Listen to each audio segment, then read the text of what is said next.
بسم اللہ الرحمن الرحیم۔ آج کی ویڈیو میں ہم کربلا کے میدان میں امام حسین رضی اللہ عنہ کے ساتھ ہونے والے ظلم اور بربریت اور ان کے قاتلوں کے انجام پر بات کریں گے۔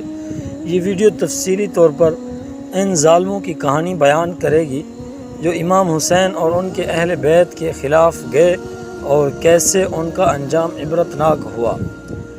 کربلا کے میدان میں 10 محرم 61 ہجری کو امام حسین اور ان کے ساتھیوں کو ظالمانہ طریقے سے شہید کیا گیا۔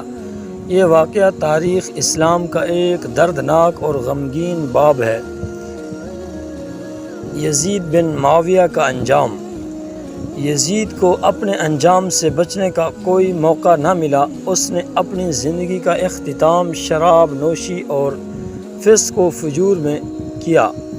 تاریخ کے مطابق وہ ایک غیر معمولی طریقے سے موت کا شکار ہوا۔ ابن زیاد کا انجام۔ ابن زیاد جو کہ یزید کا گورنر تھا، اس نے امام حسین کے قتل کا حکم دیا تھا۔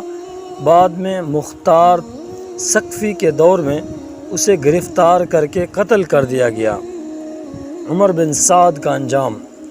عمر بن سعد جس نے کربلا کے میدان میں امام حسین کے خلاف لشکر کی قیادت کی تھی، اسے مختار ثقفی کے حکم پر قتل کر دیا گیا۔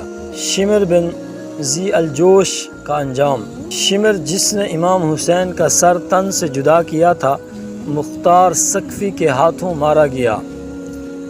حرملہ بن کاہل کا انجام۔ حرملہ جس نے امام حسین کے چھوٹے بیٹے علی اصغر کو تیر مارا تھا، اسے بھی مختار ثقفی نے عبرتناک انجام تک پہنچایا۔ مختار ثقفی کا کردار۔ مختار ثقفی کا کردار اس کہانی میں اہم ہے۔ انہوں نے امام حسین کے قاتلوں کا تعاقب کیا اور انہیں ایک ایک کر کے موت کے گھاٹ اتارا۔ مختار نے اس بات کو یقینی بنایا کہ ان قاتلوں کو ان کے گناہوں کی سزا ملے اور تاریخ میں ان کے نام عبرت کے نشان بن جائیں۔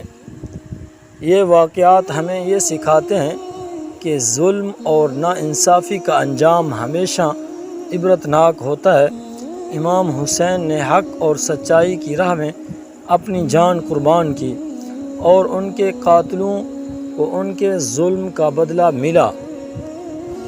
کربلا کے واقعات اور امام حسین کے قاتلوں کے انجام سے ہمیں یہ سبق ملتا ہے کہ حق اور سچائی کے راستے پر چلنے والوں کو اللہ کی نصرت ہمیشہ حاصل رہتی ہے اور ظلم کرنے والوں کا انجام ہمیشہ عبرتناک ہوتا ہے۔ اللہ تعالیٰ سے ہماری دعا ہے کہ ہمارے دیکھنے والے سننے والے جہاں رہیں، اللہ تعالیٰ ان کو خوش رکھے اور اللہ تعالیٰ اپنے حفظ و امان میں رکھے۔